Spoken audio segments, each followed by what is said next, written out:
Nifty is absolutely flat. Just no large indicators on the Nifty are indicating that things are really going in terms of the upside. Very flat for the Nifty, very flat for the Bank Nifty, and I would say very flat even when it comes to the mid and the small cap index. The breadth is meaningfully positive, but positive does not mean that you've got big high flyers there. So I'm going to straight off look at my Bloomberg screen and see if I can identify any big high flyers here. Just bear with me. And yesterday, one of the prominent high flyer was Trident. Let's look at Trident, where Trident is. The other group which did extraordinarily well or has been doing extraordinarily well is this entire power space, where things have really shot up in terms of where the power demand dynamics are. So you got now the small power companies, and this is what I would say that the red flag. GVK Power, Ratan India Power, all the Chotu power companies, some of them may not have operational capacities also. I'm not aware of it, so I don't want to comment on it. But yeah, they've started going higher. Now there is Jio Financial Services. Is it still locked down? Let's look at Jio Financial Services. Last time when I saw it was actually locked down, and now it's still locked down. There you go. Jio Financial Services 2 days on the trot now. It's still down. And HDFC Bank, where while be patient, elephants will also dance. I think that's the phrase the brokerage is using.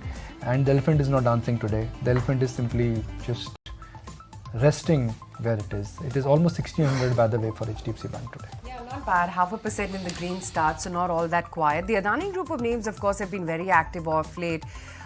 In Adani Enterprises, the promoter has acquired an additional 2.22% stake from August 7 to 18.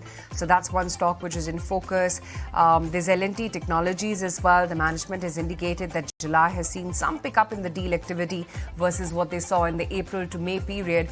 So that stock is marginally higher. Union Bank, I want to check in on that one. They've launched a QIP worth about 500 crore rupees. The floor price set at around 91 rupees, 1.5% higher for Union Bank as we speak right now. Then, of course, there's Glenmark Pharma as well, wherein the US arm is in settlement with DOJ with regards to drug price fixing to pay about $30 million as well as settlement, just marginally in the green as we speak right now. We were just talking about as to how the hotel space is once again looking very, very active. Lemon Tree has signed a license agreement for 2 properties in Bhubaneswar as well as in Kasoli. So that stock is holding up 2.5% as we speak right now. Check in on what RIL is up to, considering this was one of the sore losers and weighed heavy on the index in trade yesterday. And then, of course, Jio Financial Services, some more muted move for RIL. 25.13 is where that stock is. Jio Financials still down 5% as we speak. Nuresh, what's the take on the market? It's a very flat start once again. Any trades that you're punching in? So continue like NMDC, that's a stock which looks promising for a short-term breakout. Could be breaking out of 119, 120 over the next few sessions. Okay. Let's get in your first trade as well, Nuresh. So that would be a buy on NMDC itself. That's a stock which I like the most. Out here above 120 could see further momentum.